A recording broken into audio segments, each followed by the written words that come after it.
Halo semua, salam sejahtera Malaysia. Selamat datang ke channel Vels Lifestyle. Saudara-saudara, Tun Mahathir sekali lagi dengan satu kejutan. Kali ini pula yang dinyatakan oleh Tun Dr. Mahathir Mohamad, bekas Perdana Menteri Malaysia sebanyak 2 kali itu. Kali ini menyentuh berkenaan dengan parti DAP pula. Seperti yang kita tahu, DAP pernah membantu Mahathir, pernah menyokong Mahathir. Namun, hari ini pula, setelah DAP yang masih bersama di dalam Pakatan Harapan, bahkan menjadi kerajaan hari ini bersama kepimpinan Datuk Seri Anwar Ibrahim. Hari ini pula, Tun Dr. Mahathir dengan kenyataan yang baru-baru, DAP mahu jadikan Malaysia negara berbagai kaum sekular, kata Tun Mahathir. Sudah pasti ini adalah berkaitan dengan keagamaan dan perkauman. Pada akhirnya dalam artikel yang lain dari Sinar Harian, DAP tidak akan ganggu kedudukan Islam.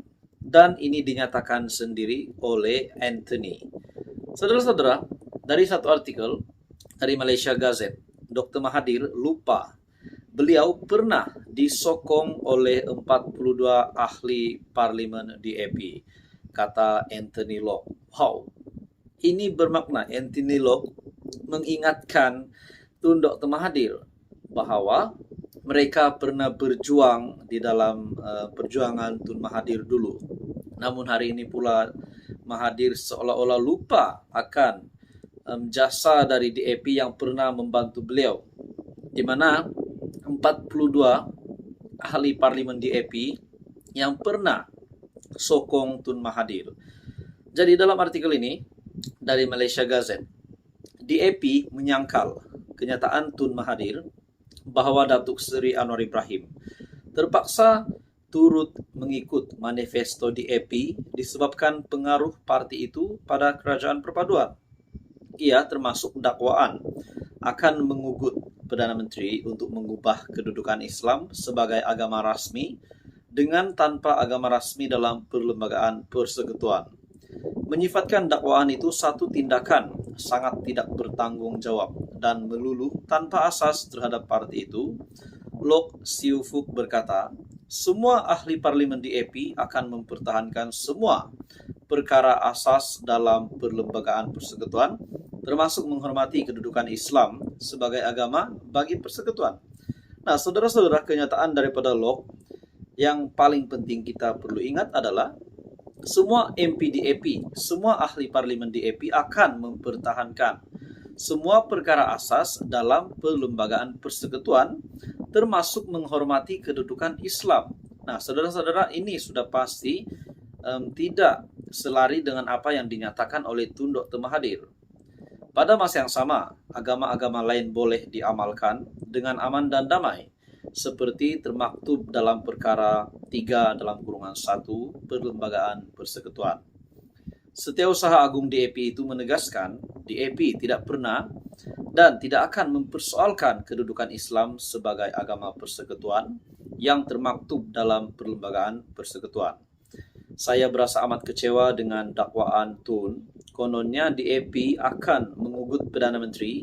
Apakah beliau sudah lupa bahwa semasa beliau menjadi Perdana Menteri dari Mei 2018 sehingga Februari 2020, beliau didukung oleh 42 ahli parlimen DAP. Nah, saudara-saudara, Tun Mahathir pula pasti perlu jawab persoalan dari Locke ini, dari Anthony Locke ataupun Setiausaha Agung DAP. Adakah di sini Tun Mahathir hanya ingin membuat satu situasi supaya DAP dan kepimpinan kerajaan hari ini berlaga? Namun tidak, akhirnya Setiausaha Agung DAP sendiri menegaskan DAP tidak akan pernah mempersoalkan kedudukan Islam sebagai agama persekutuan, seperti mana yang termaktub dalam perlembagaan persekutuan. Dan DAP juga menunjukkan kekecewaan mereka dengan dakwaan kononnya Tun, menyatakan bahwa DAP akan mengugut Perdana Menteri. Itu adalah salah. Memang DAP tidak akan mengugut Perdana Menteri pun. Jadi ini hanya cerita-cerita dari Tun Mahathir sendiri. Nah, pada akhirnya DAP sendiri membuat kenyataan yang mengejutkan untuk Tun M. Jadi menurut Anda, saudara-saudara, apa komen Anda? Teruskan bersama di dalam channel ini untuk info yang seterusnya. Jangan lupa tekan butang like, share, dan subscribe. Halo semua, salam sejahtera Malaysia. Selamat datang ke channel Fels Lifestyle. Info padu, info hangat disediakan di dalam channel ini. Tuan-tuan dan puan yang saya amat hormati sekalian, setelah kecoh ataupun viral baru-baru ini berkaitan dengan isu rasuah di KLIA, sudah pasti salah satu menteri yang terlibat yaitu Menteri Pelancongan Tiong King Sing dan juga pelancong Cina yang didakwa diselamatkan oleh menteri tersebut daripada pegawai immigration. Sudah pasti ini menjadi menarik perhatian ramai. Pada akhirnya SPRM yang mengesahkan akan memanggil kedua-dua individu ini. Namun, apa yang mengejutkan saudara-saudara, di mana dalam satu artikel mengesahkan dari malaysiagazette.com, Tiong King Sing tidak muncul di SPRM. Jadi adakah ini menjadi petanda? Persoalan yang pertama sudah pasti bermain di fikiran ramai orang, terutamanya netizen. Sudah pasti persoalan yang bermain di pikiran kita, kemana Tiong King Sing pergi? Adakah beliau lari? Ataupun adakah beliau mempunyai pekerjaan yang lebih mustahab selain daripada bertemu dengan pihak SPRM berkaitan dengan isu rasuah di KLIA yang menjadi kecoh baru-baru ini? Dalam artikel ini, Menteri Pelancongan, Seni dan Budaya, Datuk Seri Tiong King Sing, tidak kelihatan di ibu pejabat SPRM. Media yang berkampung sejak jam 9 pagi tadi turut tidak menemui seorang pelancong yang diselamatkan oleh King Sing memasuki Suruhanjaya siasatan itu.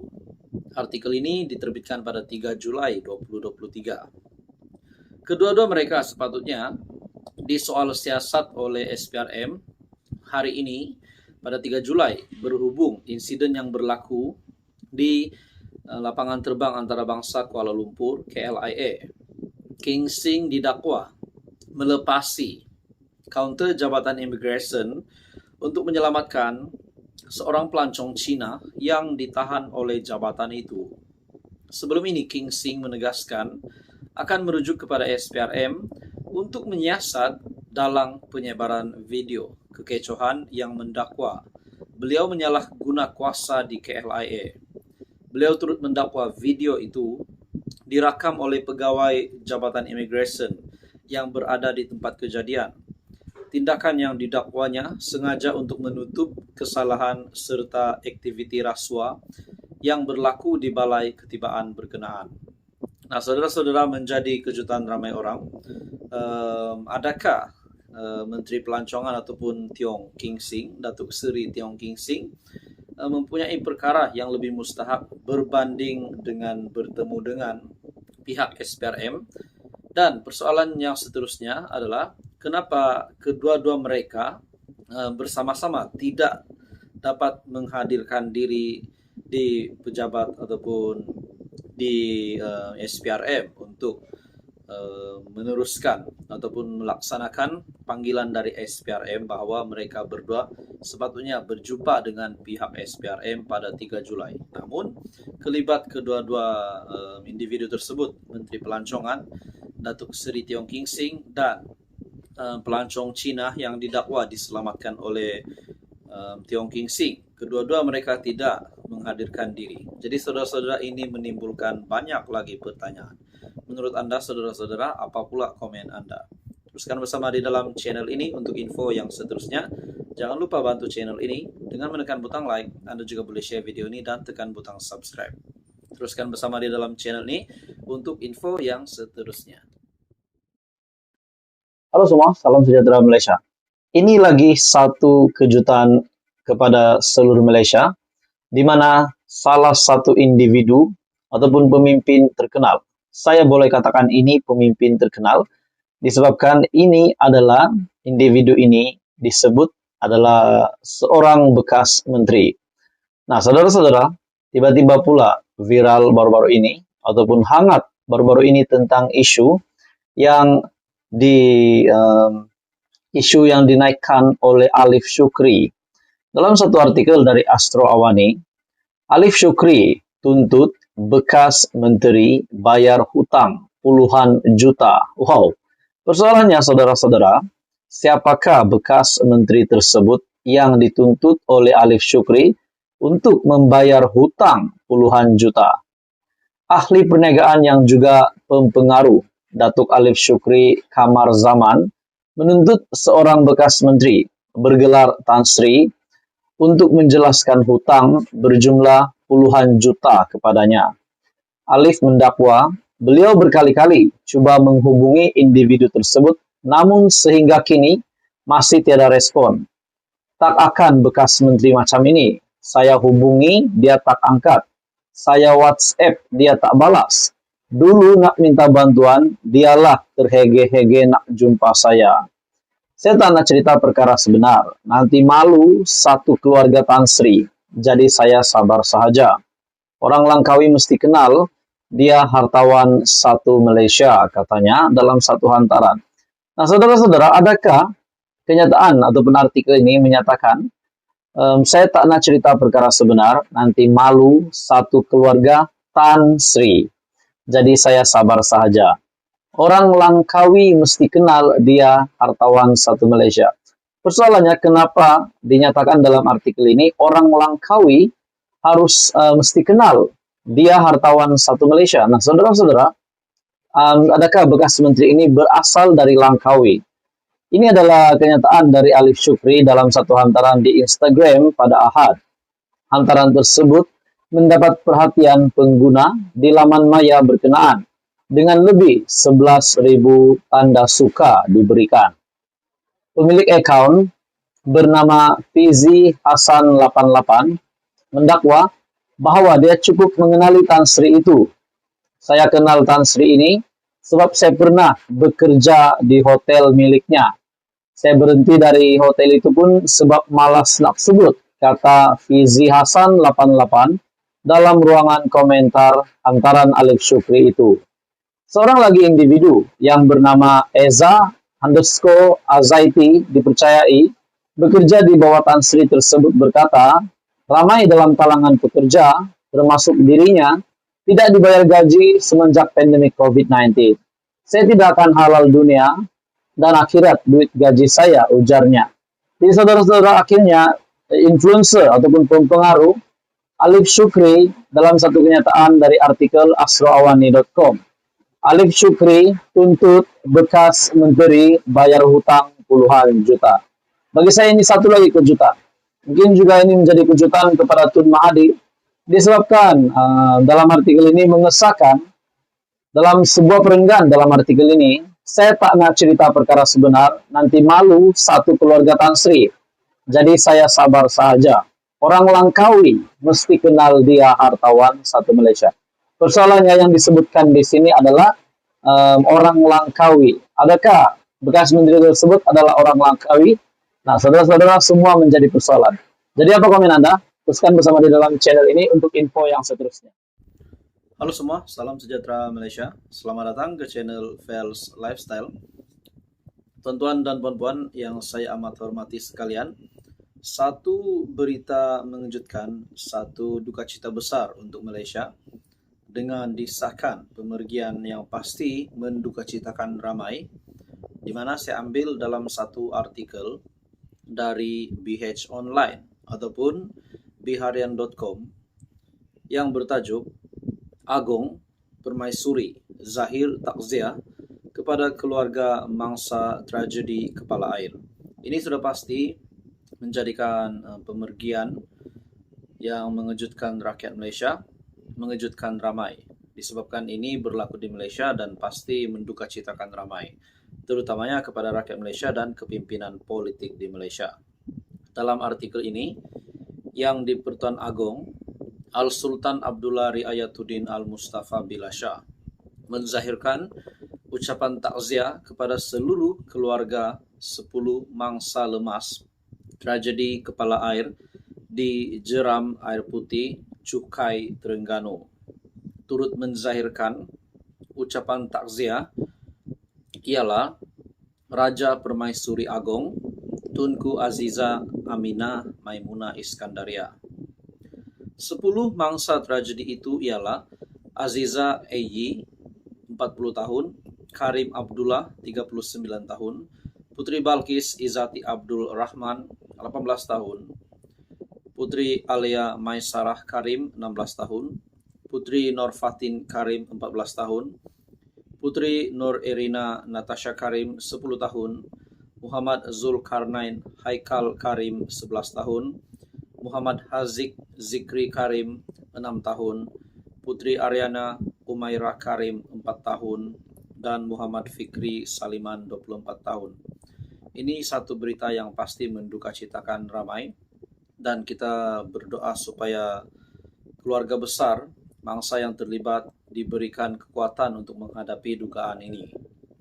Menerusi hantaran di laman Facebook Istana Negara, Sri Paduka berdua turut menzahirkan rasa sedih dengan pemergian itu dan menzahirkan harapan agar seluruh keluarga mangsa sabar serta tabah menghadapi dugaan dan suasana pilu itu. Media melaporkan 10 individu dengan 9 daripadanya adalah sekeluarga berasal dari Felda Lepar Hilir Kuantan Pahang, manakala seorang lelaki dari Batu Pahat, Johor dipercayai tunang kepada seorang daripada ahli keluarga itu pergi ke jeram air putih untuk berkela pada Sabtu sebelum dihanyutkan arus deras fenomena itu. Sementara itu, Al-Sultan Abdullah turut menzahirkan setinggi-tinggi penghargaan dan terima kasih kepada pasukan penyelamat serta orang ramai yang menyertai operasi mencari dan menyelamat SAR ke semua mangsa tragedi. Terdahulu, Ketua Polis Daerah Kemaman, Superintenden Hanian Ramlan, dilaporkan berkata, SAR yang bermula semalam membabitkan 30 anggota PDRM, Jabatan Bomba dan Penyelamat Malaysia 65, Pasukan Gerakan AM PGA 46, Angkatan Pertahanan Awam Malaysia APM 4, Badan Bukan Kerajaan 4, Pasukan Khas Teknikal oleh orang awam 9, serta dibantu 2 unit anjing pengesan K9 JBPM. Salam takziah diucapkan kepada seluruh keluarga mangsa yang terlibat.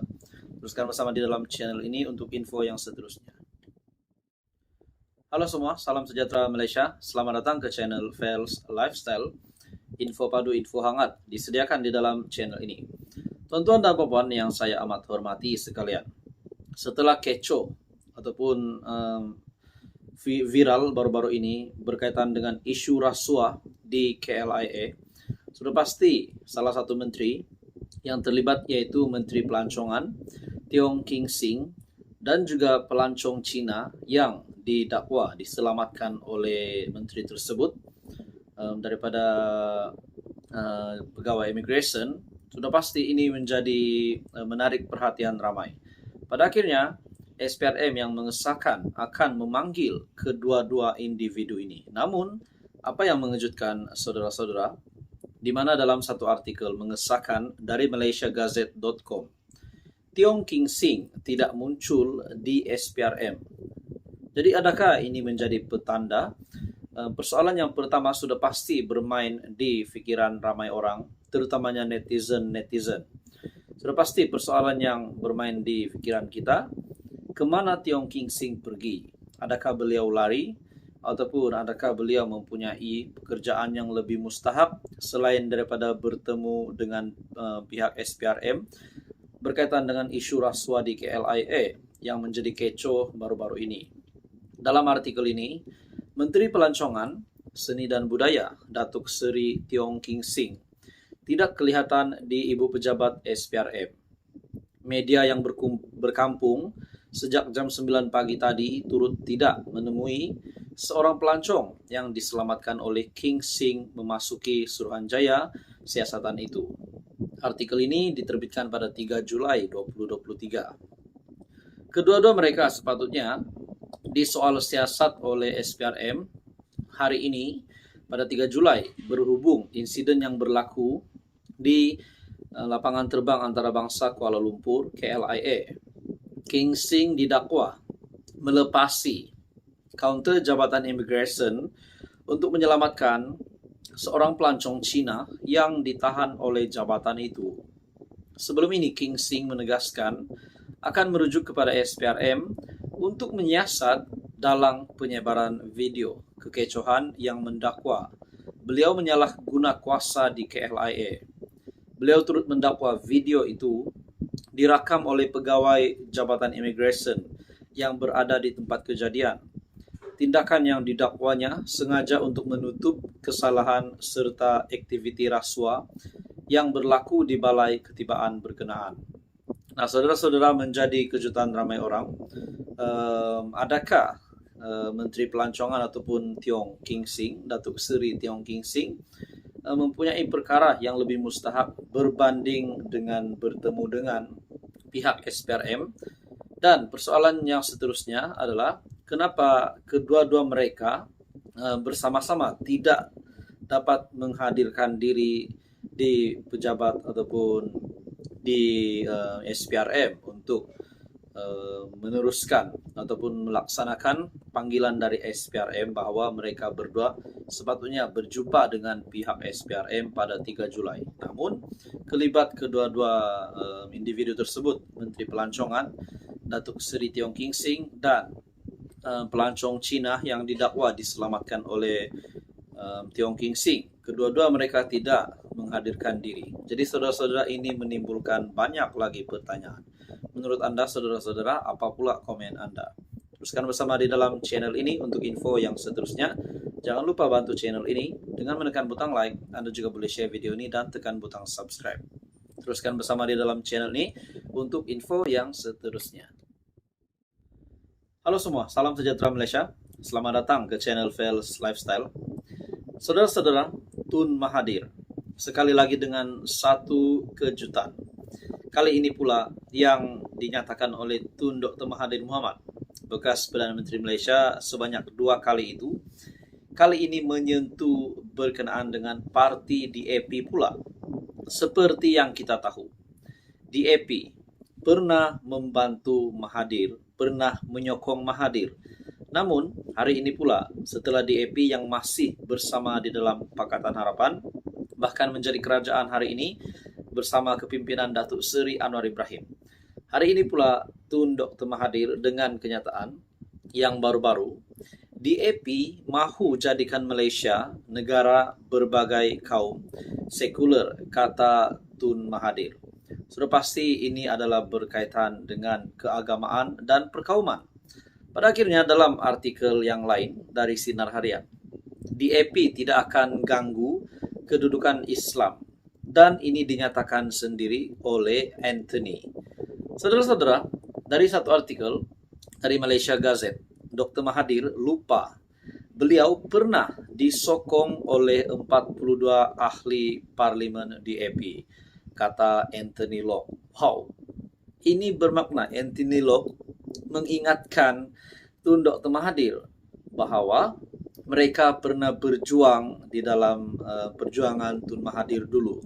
Namun hari ini pula Mahathir seolah-olah lupa akan jasa dari DAP yang pernah membantu beliau, di mana 42 ahli parlimen DAP yang pernah sokong Tun Mahathir.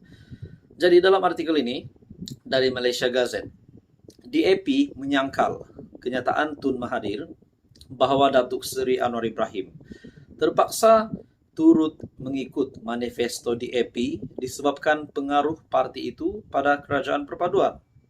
Ia termasuk dakwaan akan mengugut Perdana Menteri untuk mengubah kedudukan Islam sebagai agama rasmi dengan tanpa agama rasmi dalam perlembagaan persekutuan. Menyifatkan dakwaan itu satu tindakan sangat tidak bertanggung jawab dan melulu tanpa asas terhadap parti itu. Lok Siu Fuk berkata, semua ahli parlimen DAP akan mempertahankan semua perkara asas dalam perlembagaan persekutuan, termasuk menghormati kedudukan Islam sebagai agama bagi persekutuan.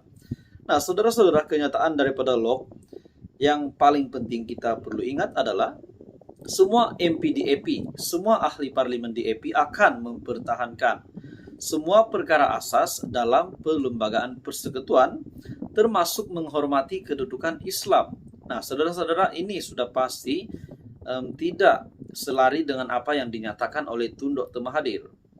Pada masa yang sama, agama-agama lain boleh diamalkan dengan aman dan damai, seperti termaktub dalam perkara 3 dalam kurungan 1 perlembagaan persekutuan.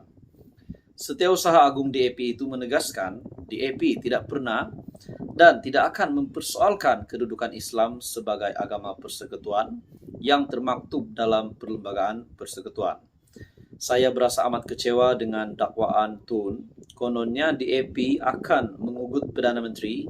Apakah beliau sudah lupa bahwa semasa beliau menjadi Perdana Menteri dari Mei 2018 sehingga Februari 2020, beliau didukung oleh 42 ahli parlimen DAP. Nah, saudara-saudara, Tun Mahathir pula pasti perlu jawab persoalan dari Locke ini, dari Anthony Locke ataupun Setiausaha Agung DAP. Adakah di sini Tun Mahathir hanya ingin membuat satu situasi supaya DAP dan kepimpinan kerajaan hari ini berlaga? Namun tidak, akhirnya Setiausaha Agung DAP sendiri menegaskan DAP tidak akan pernah mempersoalkan kedudukan Islam sebagai agama persekutuan, seperti mana yang termaktub dalam perlembagaan persekutuan.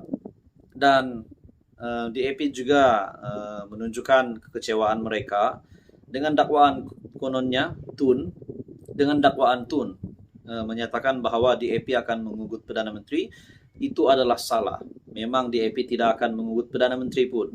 Jadi ini hanya cerita-cerita dari Tun Mahathir sendiri. Nah, pada akhirnya DAP sendiri membuat kenyataan yang mengejutkan untuk Tun M. Jadi menurut Anda, saudara-saudara, apa komen Anda? Teruskan bersama di dalam channel ini untuk info yang seterusnya. Jangan lupa tekan butang like, share, dan subscribe.